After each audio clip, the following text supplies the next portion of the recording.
नमस्कार, मैं हूं रवि शर्मा। हमला सरहद पर उरी के इंडियन आर्मी के हेडक्वार्टर पर हुआ और दहशत से पूरा पाकिस्तान कांप रहा है। पाकिस्तानी मीडिया में खलबली मची हुई है। हर किसी की जबान पर एक ही बात है, अब क्या करेगा हिंदुस्तान? क्योंकि जहां हिंदुस्तान के लोग खुलकर पाकिस्तान को सबक सिखाने की बात कर रहे हैं, वही पाकिस्तानी आवाम बोल रही है, सुधर जाओ शरीफजादों।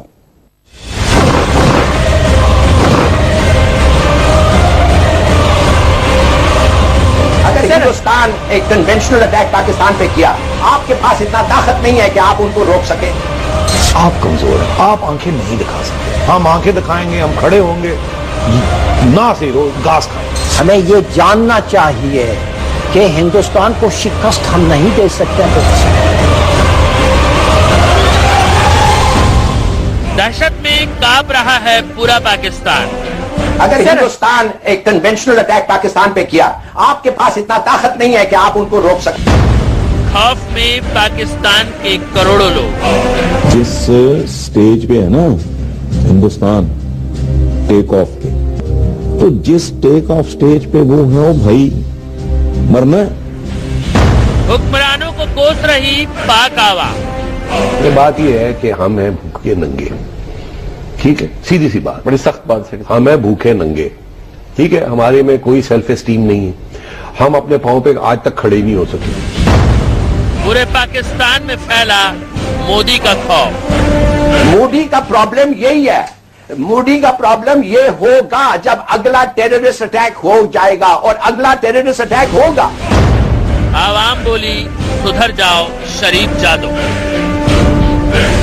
यह आतंकी हमला हुआ तो जम्मू के उरी में था, लेकिन हमला करने वाले आतंकी पाकिस्तानी थे। हमले की साजिश भी सरहद पार रची गई और अब खौफ भी सरहद पार पाकिस्तान में फैला है। जी हां, उरी में आर्मी हेडक्वार्टर पर हुए आतंकी हमले के बाद पूरा पाकिस्तान खौफ से कांप रहा है।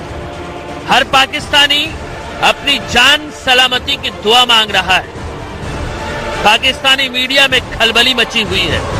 वजह ये कि हिंदुस्तान के सख्त रुख ने पाकिस्तान के 20 करोड़ लोगों का हलक सुखा दिया है। पाकिस्तान में फैले इस खौफ की वजह है हिंदुस्तान की ताकत। दरअसल पाकिस्तानी खुफिया एजेंसी हुक्मरानों और आर्मी को छोड़ दें तो पूरा पाकिस्तान मानता है कि हिंदुस्तान से उनका कोई मुकाबला नहीं। और अब उरी आतंकी हमले के बाद भारत के रुख से पाकिस्तान दहशत में है। अल्फाज हैं, जो ये अल्फाज के शिकार हम बनते जाते हैं हर वक्त। ये डॉक्ट्रिन, वो डॉक्ट्रिन, सीधी सादी बात करें। अगर हिंदुस्तान एक कन्वेंशनल अटैक पाकिस्तान पे किया, आपके पास इतना ताकत नहीं है कि आप उनको रोक सके। अगर वो देखिए, जफर साहब, ये तो आपकी, हम ये करेंगे, वो करेंगे। जफर साहब, ये तो आपकी बात है ना, स्कूल बॉयज का नहीं। पाकिस्तानी थिंक टैंक बहुत पहले से हुक्मरानों और आईएसआई को समझाने की कोशिश कर रहे थे कि हिंदुस्तान में अगला कोई भी आतंकी हमला मोदी के सब्र का बांध तोड़ सकता है। और अब उन्हीं थिंक टैंक को पाकिस्तान की तबाही साफ साफ दिख रही है। मोदी का प्रॉब्लम यही है, मोदी का प्रॉब्लम ये होगा जब अगला टेररिस्ट अटैक हो जाएगा, और अगला टेररिस्ट अटैक होगा। इसलिए टेररिस्ट जो हैं वो चाहते हैं कि हमारे दरमियान जंग हो। क्या अब मोदी उस वक्त एक फ्रेंडशिप दिखाएगा? I don't think so.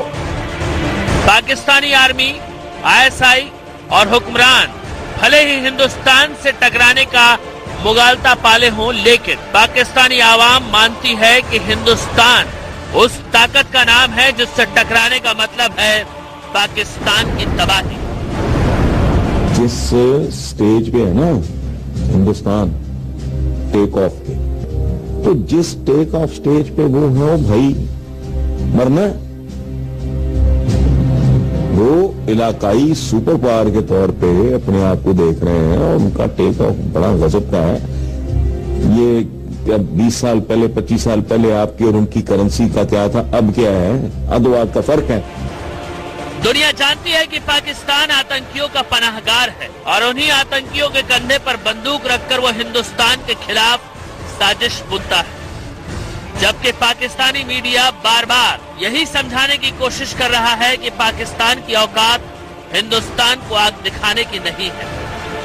आप निहायत कमजोर मुल्क हैं, इंटरनली वीक हैं, मैशियत आपकी तबाह हो चुकी है, टेररिज्म के साथ आप कमजोर हो चुके हैं। आप कहां कहां लड़ेंगे, कहां से पैसे आएंगे, कैसे होगा? आप कमजोर हैं, आप आंखें नहीं दिखा सकते। अगर आप आंखें दिखाएंगे तो फिर क्या होगा?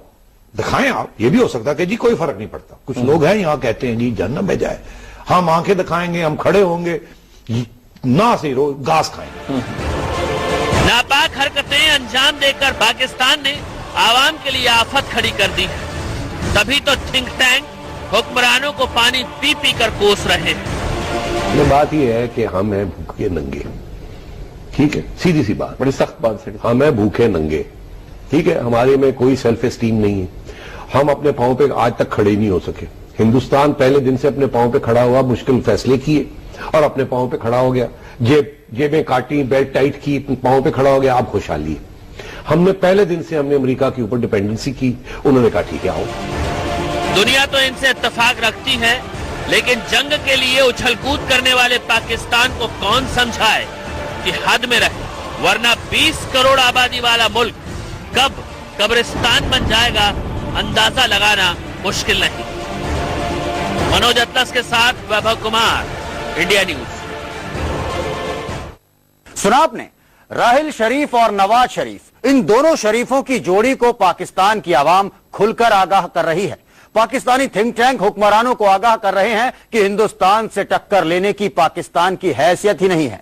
थिंक टैंक टीवी डिबेट में खुलकर हुक्मरानों को कोस रहे हैं और अपने ही मुल्क को दो कौड़ी किए हुए हैं।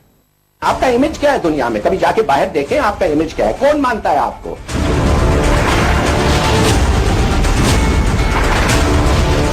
दुनिया को इंडिया बड़ा पसंद है, इंडिया में जमहूरियत है, इंडिया में मार्शल लॉ नहीं लगते।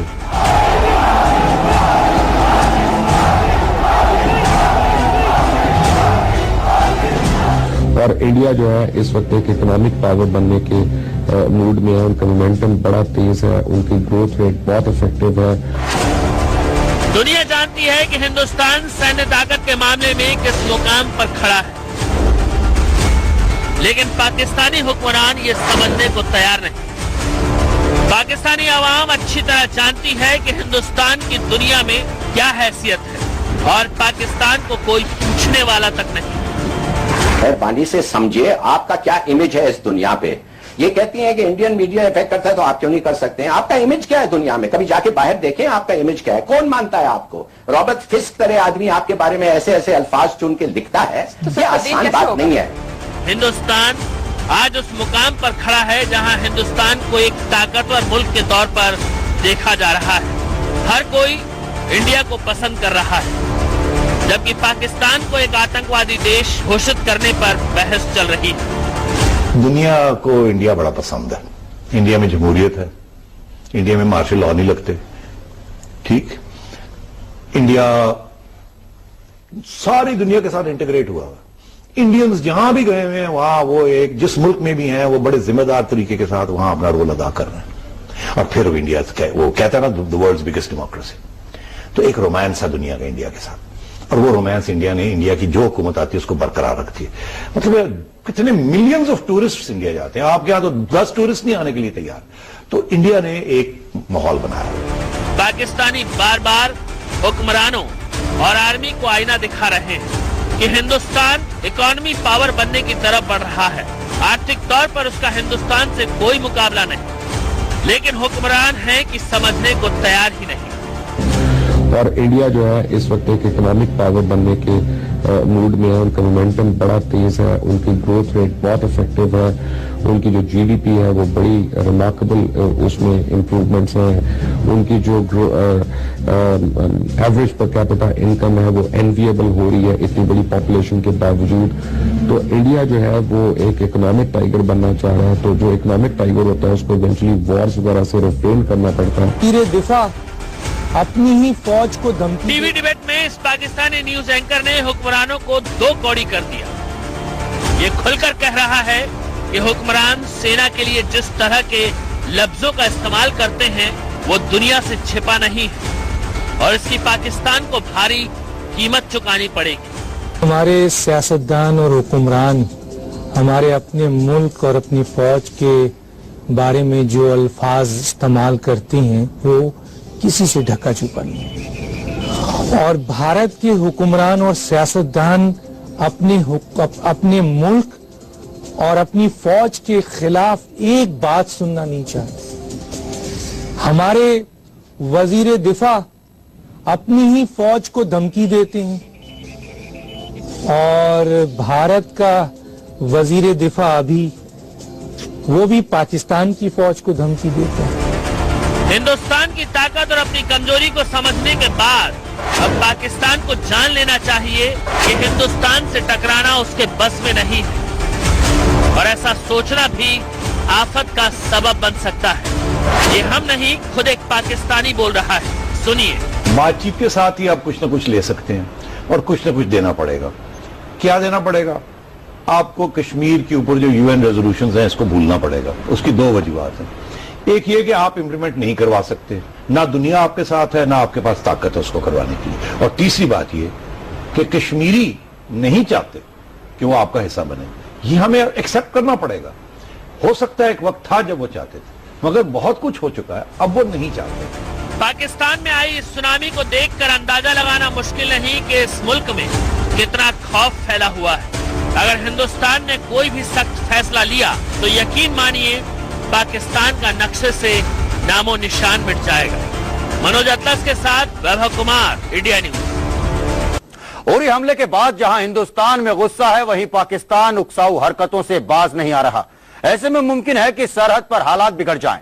हिंदुस्तानी फौज इसके लिए पूरी तरह से तैयार है, लेकिन पाकिस्तान में अब ऐसा लगता है कि हुक्मरानों और आर्मी को समझाने का जिम्मा मीडिया ने उठा लिया है, क्योंकि पाकिस्तानी टीवी चैनल्स बार बार ऐसे कार्यक्रम दिखा रहे हैं जिसमें हिंदुस्तान की ताकत का गुणगान हो रहा है। मैं हूं जावेद चौधरी। जावेद चौधरी पाकिस्तानी मीडिया का जाना पहचाना चेहरा है। इनके टीवी शोज पाकिस्तान का बड़ा तबका देखता है, लेकिन अब यही टीवी एंकर सवाल उठा रहा है कि क्या हिंदुस्तान से जंग मोल लेकर पाकिस्तान हासिल क्या करेगा।